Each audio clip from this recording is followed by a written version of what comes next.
So the verses that we were working with said, this present age rages with the 5 degenerate conditions, able to disrupt most paths to liberation, which I talked about yesterday. And then the verse continues, the oral tradition coming from the master Atisha easily transforms these into causes generating progress within fortunate trainees. Okay, so the oral tradition is the refers to the mind training teachings that especially came, they were present in India, starting with Nagarjuna actually, and then Atisha brought the tradition into Tibet.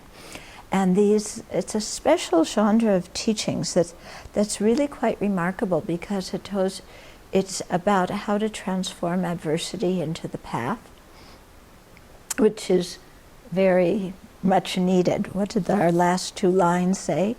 Easily transform these, meaning the degenerate conditions, generating progress within fortunate trainees. So a fortunate trainee is somebody whose mind is open and receptive. If your mind isn't open and receptive, what to do? Okay? But the brilliance, I think, about these particular teachings is that they instruct us how to generate love and compassion when there are difficulties in our life, how to generate fortitude when there's problems instead of getting angry and surrendering to the misery. And so very, very helpful. So for example, one of the principal techniques in the thought training is when we have an unfortunate circumstance or a suffering condition, to say this is the fruit of my own negative karma that I created in previous lives. So there's no reason to get mad at anybody else, because under the influence of my own self-centeredness, I harmed somebody else. Now this is ripening on me experiencing difficulty. So what am I complaining about? Yeah? You don't look convinced. You do? Okay. Well, you just had your car stolen. But it was recovered, yeah. So having something stolen is a result of your negative karma. Having it recovered is a result of your positive karma. Yeah. But, to really see the events that happen to us in our life as a result of our own actions.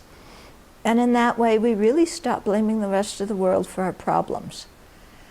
And that's very helpful, because when we blame the rest of the world for our problems, number 1, we're miserable. Number 2, we make ourselves into a victim and give up our power, because we're saying we can't change the problem until somebody else changes their behavior. And then we just get down in the dumps about the whole thing, and often get angry at people, and in that way create more negative energy, through our anger at the world, So rather than being angry at the world and thinking that everything wonderful should happen to me and all the problems should happen to everybody else, let's see that, okay, what I experience is the result of my own actions, and actually I have a lot of good things going on in my life. And the problems I have to bear responsibility for, and if I don't like these problems, then I need to stop creating the causes that bring them on. Yeah? And so that is one technique that I find very, very helpful in dealing with difficulties and transforming adversities. And I'll speak about some more tomorrow.